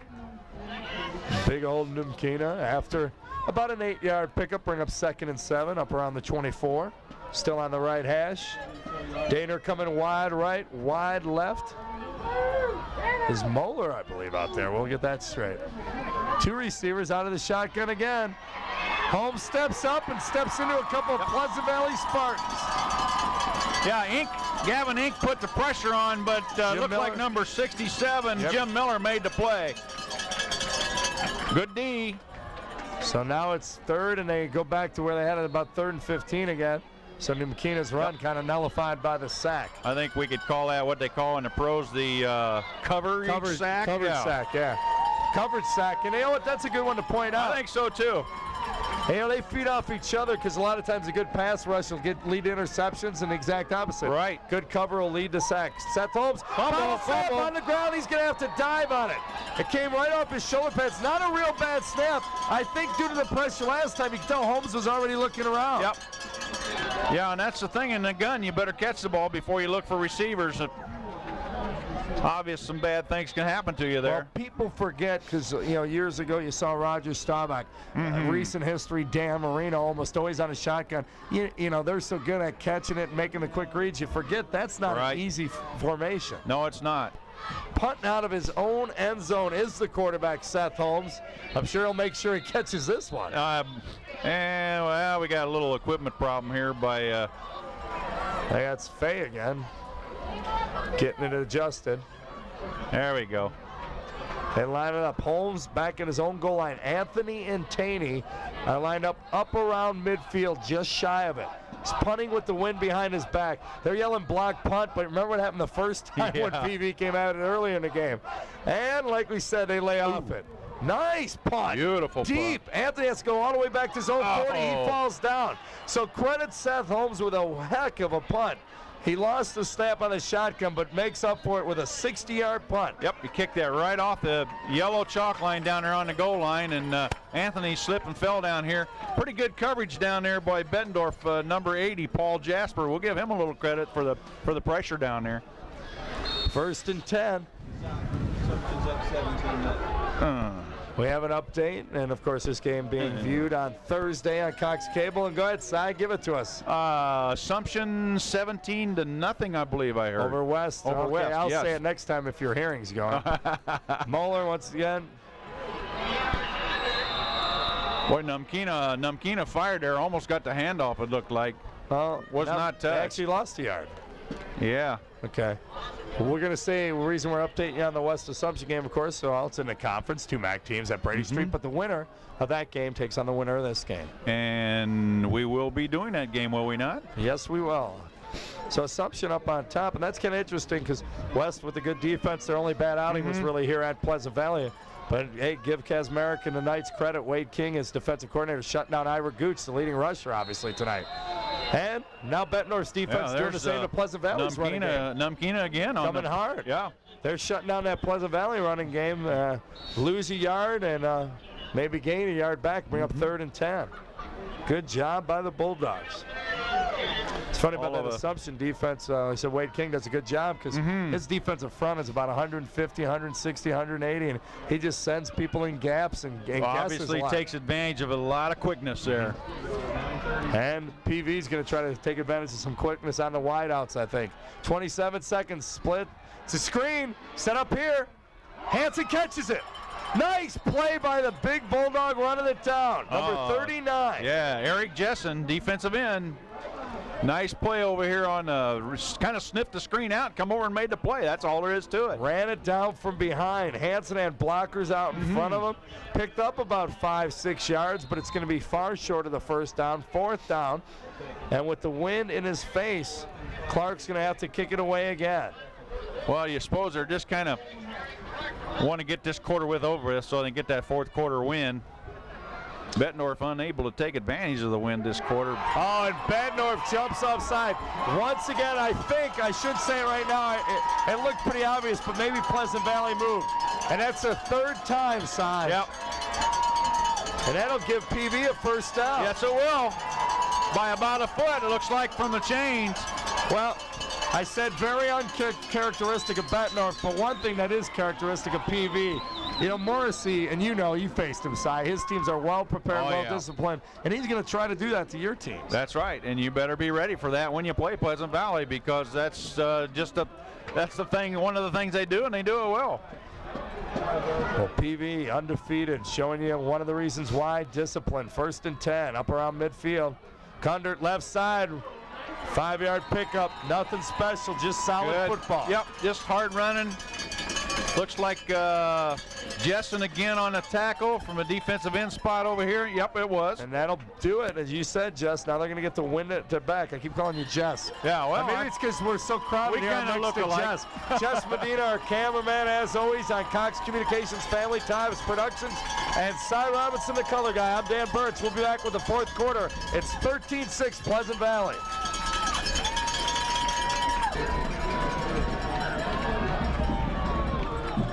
Set for the 4th quarter, number 4 Pleasant Valley leading number 8 Bettendorf 13-6. PV has the ball. It is 2nd and 4 on the 44-yard line of Bettendorf. Taney the wing back, Kundert in the backfield. They give it to Kundert. Diving forward, going to be just short of the first down, bring up about 3rd and 1. See where they spot it. Yeah, it's going to be a little short. Looked like Zambrano there. Also, Chad Burke, number 67. There you see the ball spotted, about 3rd and 1. You saw the refs get the chain gang together up around the 40. Bill Fairman, Big Bill, number 24, running into play. We say Big Bill because, of course, Bill S. Fairman is 86. Little Bill, Big Bill, number 24, Bill R. Fairman. Fairman stacked behind Anthony. It's Mauser with the quarterback sneak for the first down. He scored the initial touchdown in the game on that very play on goal line from the 1 to give Pleasant Valley a 6-0 lead. I would never be afraid to do that with this offensive line. They just surge off the ball. We're going to talk about it. I know I have 4 or 5 times, but it's because it's happening. That's why. That's what's going on. And you got to give them credit. Play. Well, I'll tell you what, another thing that just comes to mind here is how similar Kundert and the fullback Russell from Assumption are. Sure. I think they both run hard and run to the hole. One thing that's interesting about him too as we watch this play, and that's Hansen going hard for about 7 yards. Kundert's a junior and Russell's a sophomore. Yeah. And you know what's funny? They're both about 5'10", 180. They're not real big. They just run hard. Yeah, they run hard to keep the legs going. They bend over. Not speedsters, they just run hard. And they run between the tackles. Hansen, was that Hansen carrying the ball there? Yep. I think he was surprised he had that big a hole to run through, and he kind of fell over his knees. But still got about a 6-7 yard pickup. Yep. 2nd down and 4, we'll call it. Up around the 33. The clock ticking down. This will be a nice drive if they can punch it in. There you go, Bettendorf again. They jumped off sides 3 times already. He almost made it the 4th. Zambrano ate him up that time. Also, not much help, but Ryan McGivern was there. We'll mention his name a little bit, but Zambrano having a heck of a year. yeah, he is.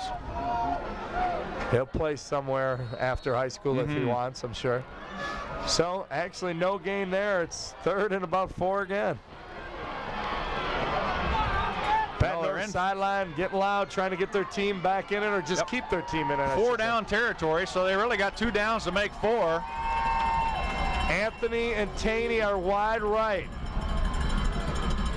Mauser, snap, fullback, nothing. Cundered short. Might have got a yard out of it, but looked like a little inside trap. Not much there. Again, Burke, number 67, coming off the pile. Numkina coming out of there. Zambrano coming out of there. Along with Jim Smith. 4th and 4. That'd be like running into the side of the gymnasium. Yeah, you were right. Fairman comes in with the play. Clark is on the sidelines. They will not kick here. If they get it, look for them to try to draw them off sides. Keep an eye on that. Quick snap. Mauser slant. Knocked away. Nate Numkina. Numkina, and they were looking for that. Good defense right there, Coach. Well, that's been their Good slant. defense. You know, that's been, talking about a bread and butter play. Anthony's had a big year, but that slant, Mauser throws it as well as anybody. We gave him credit down here on the other side of the field last time for looking off on the Anthony touchdown. He rose up, waited till the defender came down, and then zipped it in there. That time he didn't read, and Numkina from the linebacker position. Right. Great effort, got his hand up, break on the ball, and knocked it down. Numkina was just there waiting for it. Numkina is the lone setback behind Holmes. 2 receivers to the near side. They give it to Nate. He's going to try to get it outside. Nice tackle at the ankles. Shirts, yeah, beautiful, beautiful effort. Nice job by Brian Shirts. Big thing is here, you've got a good running game. You got Numkina. He's fired up. You've got 8.5 minutes to go. You're only down a touchdown, 7 points. So it's not like you're in a hurry. You don't have to go to that shotgun. Plenty of time. Go with your offense. Now, as I say it, they go to the shotgun. Yeah. 2nd and 9. Pressure. Sack. Now there we. You know what was interesting? 2 receivers to the near side. The bottom of your screen, DeTrent and Holmes, or excuse me, DeTrent and Franks, and they both ran 20, 25-yard deep routes. I had Kinsler kind of on a drag across the middle, but he was covered. But I'm thinking, and you look at the Pleasant Valley defensive backs, we're giving them about a 10-yard cushion. Heck, one of them runs a quick curl or a flat route, they're open immediately. Yeah, something was wrong with that pattern, obviously, and Holmes pays for it. Right. You know, he gets dropped for a big loss. You're getting a lot of man coverage on that twin stack out there, so well, you see 87. one guy can cover them both when they don't do it. Look at the cushion the PV backs. Yeah. They're giving them right here. It's 10 yards right there. Holmes dropping, looking. Nobody in the flat again. Now he curls back and caught. That's what we're talking about. And up near a 1st down. And so obviously Nick Daner heard me. Right. Curl back to the ball. Come back and get it. Or the Bettendorf coaches are right beside us here. Yeah, Jason Deal on the tackle and giving a big cushion out there, and I'm sure they don't want to give that many yards back. It's going to bring up 4th and what, about 1? It's going to be close, isn't it? Yeah, he caught it a couple yards short, but then he turned around, aren't they? We'll see. I think they'll go for it nonetheless. We'll find out. And Steve, the stat man, he's saying they're short. The whole year long, he's never missed one. He's never biased. missed He's one. biased. We'll jump. Don't have to jump. First down. Got it. Okay. That's a first call he's missed all night long. All year, all I'll right. say. Well, a big play. Well, they listened. They came back. And that's just it. You know, and you don't blame PV. Bend not break in this situation. Don't get beat deep, but you got to take advantage of it. And that's what Bettendorf did. Come back to that receiver, curl, push him back, 10, 15-yard pickup, get the 1st down. Actually, that was a 20-yard reception. You bet. So at their own 43, back into the eye. Now they've got the time, the 1st down. Everybody jumps off a little slow there. Holmes is going to roll out under pressure. Oh. Nice block indirectly. Nice block by Duncan on Duncan and Fairman are blocking each other out there. Holmes took advantage of it and a nice scramble. He goes and gets about 4 or 5 yards. Oh. We'll give him 4 yards. Spotted on the far side hash, the right hash mark. Wide side will be left. It is 2nd and 6, 6.5 minutes counting down. 4th quarter action. Pleasant Valley leading their neighbors, Bettendorf, 13-6. Out of the eye again.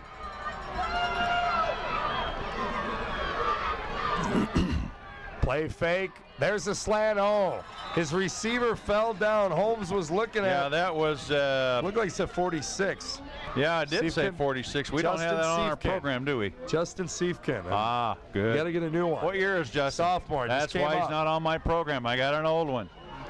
Sorry about that. See, for the people who viewed these games on Cox Communication, Cy gets a few notes and just hoards them like an old hand. Because he has that bad memory. He doesn't adapt from game to game. Oh, shoot. Caught me Receiver again. split. To Trent, wide to left here on 3rd and 6. Oh, fumble snap. Now Holmes, I think, got back on it, but he's going to lose a Yeah, yard. he's going to lose a down. Lose a That's down. more importantly, the down. Yeah, the ball drops straight back down. When that happens, usually the center doesn't quite get the ball up to the quarterback. Oh, now in defense of all the old centers, the quarterback's leaving early too. That's one of the biggest arguments in all of football. You know, especially in practice side, you go back to, what went wrong there? Quarterback says he didn't get it to me. The center says he's leaving early. I said, hey, you're the general. You tell me what happened. So they're going to punt it away with 4th and 8 from the 46 or fake a punt. We'll see. Holmes, no rush by PV to speak up. Line drive, bounces at the 30. Anthony's going to let it bounce. It better get away from it. Ooh, Whoa. that was close. Yeah, that would have been one of the few mistakes we've seen Anthony make all season. Yes, it would have. Well, with the wind at their backs, the Pleasant Valley offense will take over. Their job, count that, clock down, 5:27 on it. They lead 13-6. Well, that turned out to be a pretty good punt. I don't know, just kept rolling down there. Almost hit Anthony in the foot, which would have been a disaster for Pleasant Valley. Well, I'll tell you what, my radio station, K-Jock, covered the Assumption West game. I said, put that on hold. I put another guy on the crew, and I came out here. I had a feeling this would be the better of the game, and we had the 17-0 Assumption score. This has turned out that way. 13-6, Pleasant Valley up 1st and 10. Look at Hanson running open. First down. If he goes to the outside, he may have gotten more, but he's going to get the first down anyway. Kunder was leading him further to the outside, but he kind of cut it in, and he still got a good gainer out of it. I couldn't tell who had the ball there for a second. Hanson always looks like he's surprised when he gets to the open field. He runs all those tough yards off tackle, and then he finally gets a huge hole, and he always looks shocked. Wait a minute. Where is everybody? I'm not supposed to get more than 7 yards. Like I said, though, he got a first down there. Got to the first down and stopped. Yep. Said that's enough. We get an update, too, that Dubuque Wallard is leading Clinton, the 5th MAC team, up in Dubuque 10-0. Hey, even if Clinton wins that game, it's not going to get any easier. They'd face the winner of Iowa City High, Iowa City West. Right. Wallard, very good football team this year. For years, actually. Yeah, they're the powerhouse up in Dubuque. There we go, another dive, a couple yards more, and the clock continues to tick. There we go. You could see that surge again by the Pleasant Valley offensive line. Dubuque Waller was probably happy to see Clinton for a couple of years. They had good teams, undefeated, and Bettendorf would go up there. And it was even, Tavian Banks one year was the Greg Brown team, and the other year, I just refer to the tailbacks because it's easy to remember that way. I should say the 87, 88 years, they went up there, 91, 92. I remember Levance Banks, Tavian's brother, actually had a big catch for a touchdown up there one year. 5-time state championship Bettendorf, but they're trailing here 13-6 to one-time state champ Pleasant Valley. And that play is stuffed. Yep. PV won the state title in 3A back in '85. Ed Morrissey at the helm. He's been there 18 years. This club is ranked 4th, 9-0. Bettendorf, number 8, 7-2 once again. 5 state titles back in 81, which are a lot of my friends. I'll call it the fluke year. 87, 88, they won back-to-back, and that was with Greg Brown in the backfield, I told you. In 91, 92, of course, we'll call the Tavian Banks era. Right. And they had to hold off some some very good Iowa City teams. They did. They had some good throwing quarterbacks in those years, too. 3rd and 5 from their own 32. Under 4 minutes, Mauser. They just keep it on the ground. Look at that. He breaks it. He's going to be gone. 30. Now somebody in pursuit. He's going to get caught, Holmes man. is going to catch it at the 10. Holy cow, it's a 10-yard gain. Everybody just kind of let up. He ran into his own blockers, and that was on a foot race. Joe Holmes was able to catch him from behind. Just kind of ran out of gas down there at about the 10, and the Holmes at the 5. Made the play. 60-yard pickup for Taney. Taney's like the 4th rusher on the team. He's only got 200 yards on the year, but he got 60 there. we were talking at halftime. Pleasant Valley's got a lot of guns. And they'll wear you down.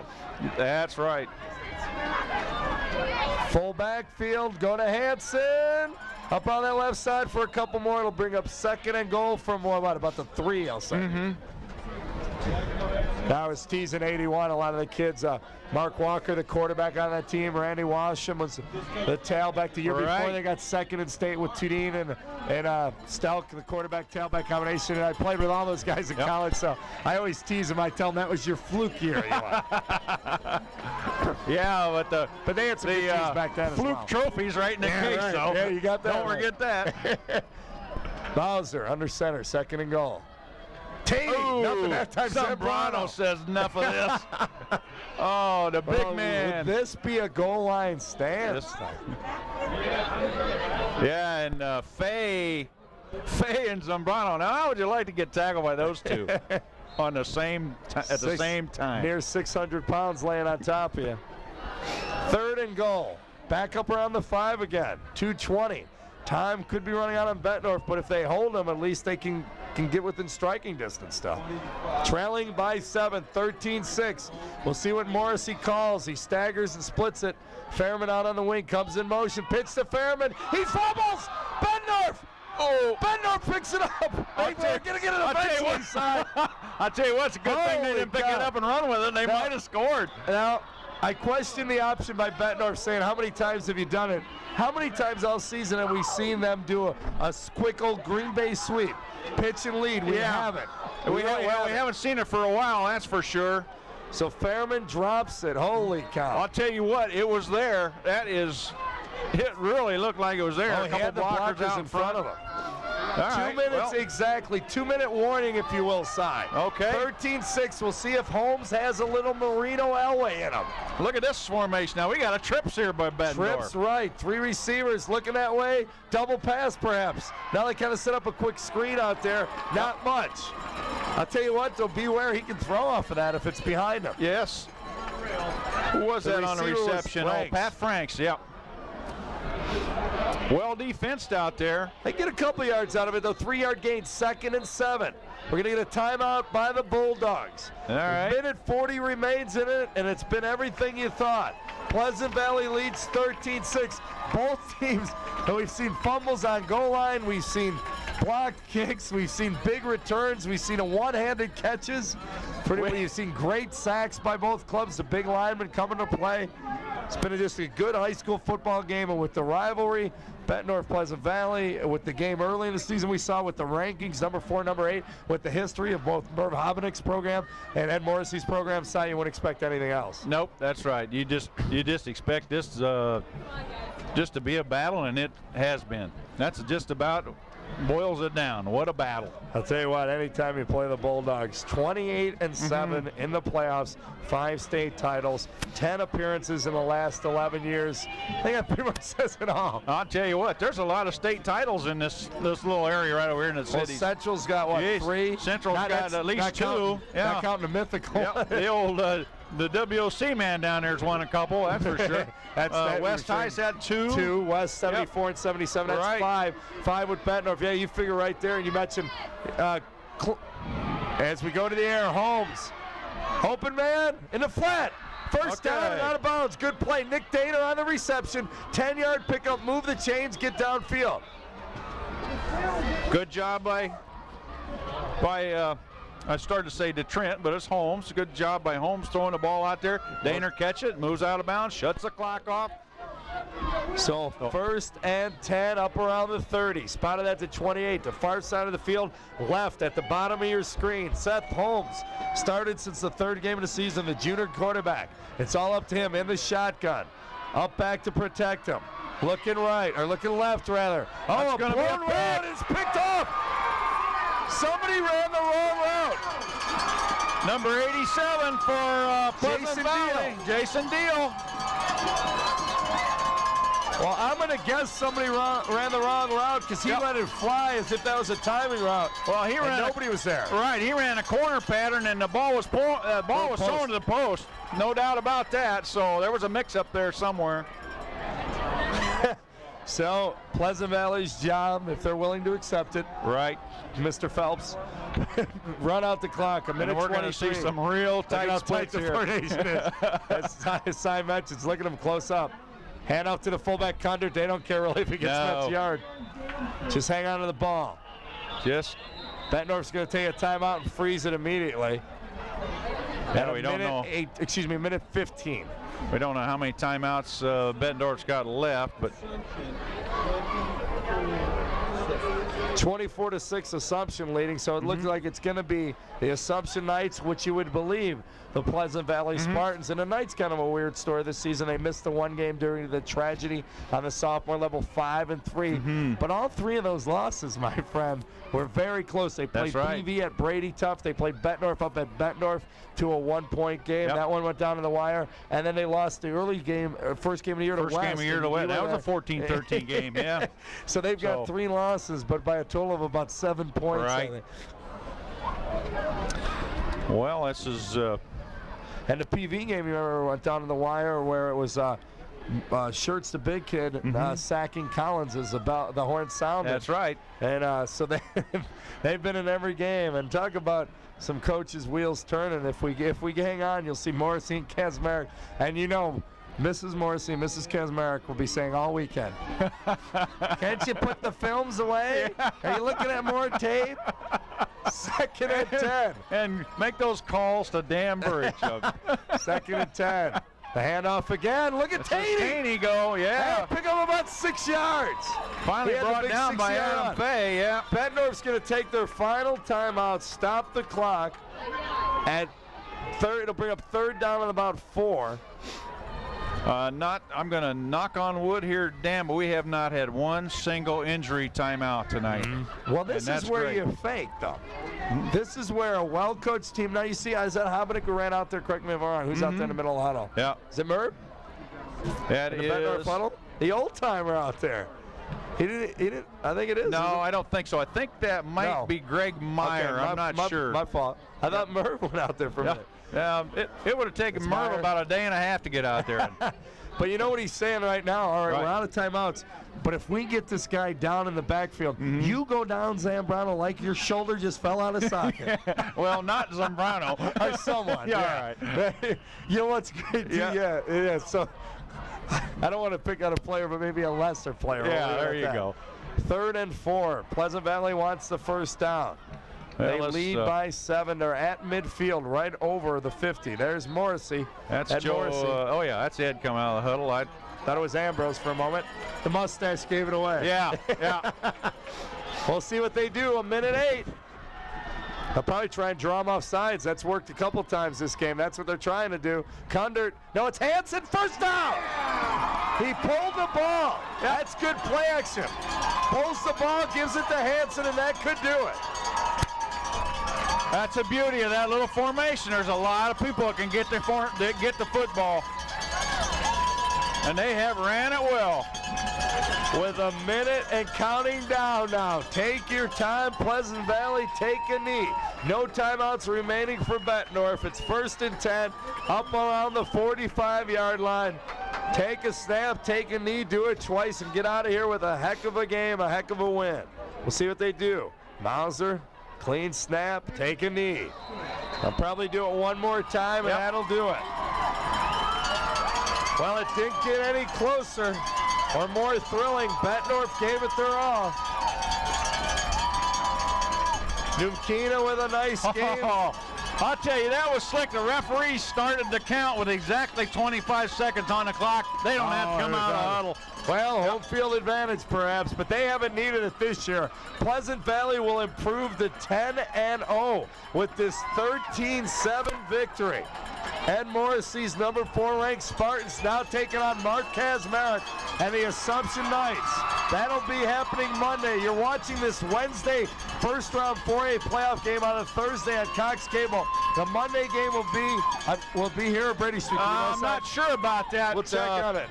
But anyway, that game will be replayed as well on Cox Cable on Tuesday.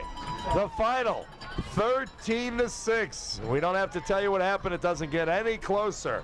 And the win improves Pleasant Valley to 10-0 and puts them on their way once again, looking to win state. They're ranked 4th. The number 8 Bulldogs finished the season 7-3. 2 of those losses coming right here to Pleasant Valley at Pleasant Valley. Merv Hobenick, his staff, and shaking Ed Morrissey and the Pleasant Valley staff's hands. Very, very respectful group. They respect each other, get along very well. Very fine football team. Once again, thank you, Cy, for filling in. Always a pleasure. Thank you, Jess, for running the camera. And thanks for tuning in to Cox Communications Channel 38. I want to thank all our sponsors of Iowa 4A Playoff.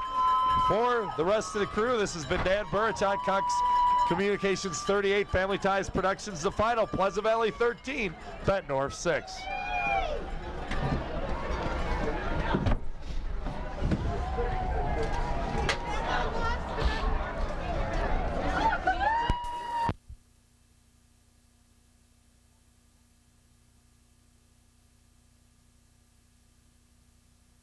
Plus 246 too. Wes kind of one of the kind of guys you can depend on to do a little bit of everything. Wes in. Outside, count now. 2 balls, 1 strikes to Wes Heaton.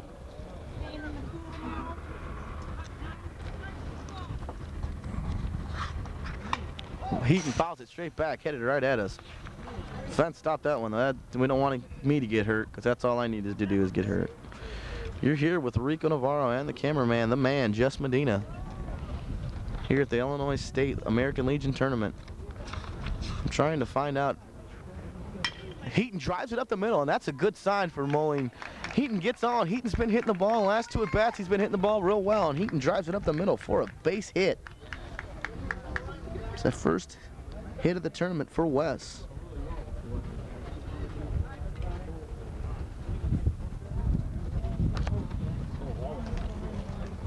And they're going to have a pinch runner, number 24, who sung the national anthem. Lincoln Rashi will be the runner for Wes Heaton. Lincoln Rashi, another vital part of that Moline High School baseball team that ended up getting 4th in the state, will be doing the running. Lincoln sang the national anthem and was very impressive. I've been known to sing a bar or 2, but he outsang me, I can tell you that. Pinch running at first base is number 24, Lincoln Rashi. The winner of this game will play tomorrow at 9 a.m. against the loser of Game 5. The loser of the Fairfield-Morton game will play the winner of this game. Rashi getting it in. Massa gets a good bunt down, and Cello has trouble picking it up and out at first. Cello had it. The pitcher had trouble picking it up and kind of wanted to barehand it, but flipped it around his hands a couple times and got it. Got Massa out at first. But Massa did the job, sacrificing Lincoln Rashi to second. 1-3. Where's that ball?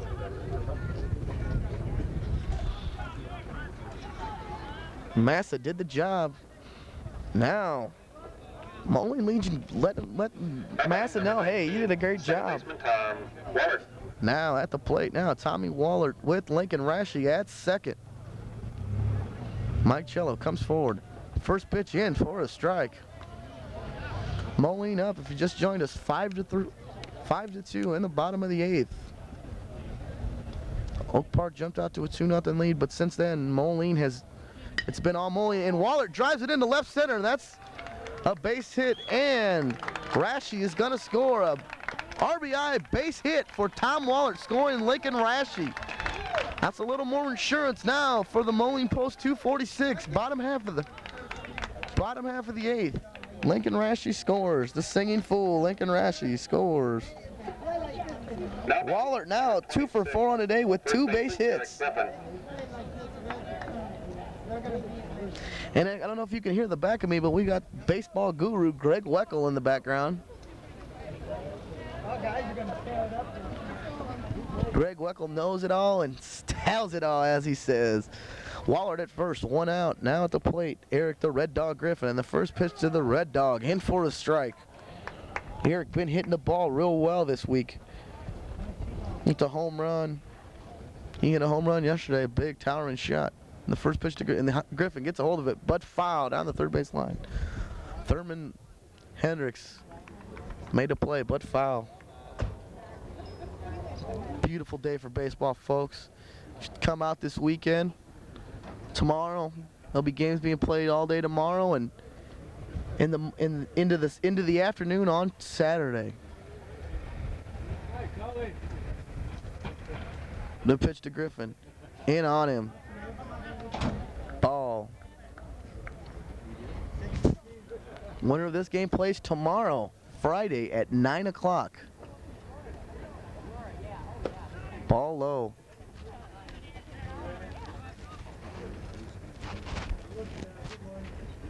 '16 tournament here. The loser of this game goes home. Count 2 balls, 2 strikes. Wallert at first to the Red Dog, Eric Griffin. Ball low, 3-2, full count. Griffin got a good eye up there. Griffin's already drawn a walk today. No, I'm sorry. Griffin has not drawn a walk. Full count now. Mike Cello's got to bring something. The pitch. Griffin gets a hold of that one, and that's in the left center. Center fielder Scott Schumer under it, makes the catch. Griffin been hitting the ball hard, just right at him. Eric, a big guy, works out a lot, does a good job. The batter for Moline is catcher, number 17, Scott Beard. Griffin flies out to the center fielder Schumer for the second out of the inning. Score score is 6-2. Moline Legion Post 246 is in the lead. Bottom half of the 8th. Runner on first. At the plate, Scott Beard. Scott 1 for 2 on the day with the base hit, and he drew a base hit. And he drew a base on balls. Scott has scored twice today. Looking at his old man Clyde. Down on the third baseline.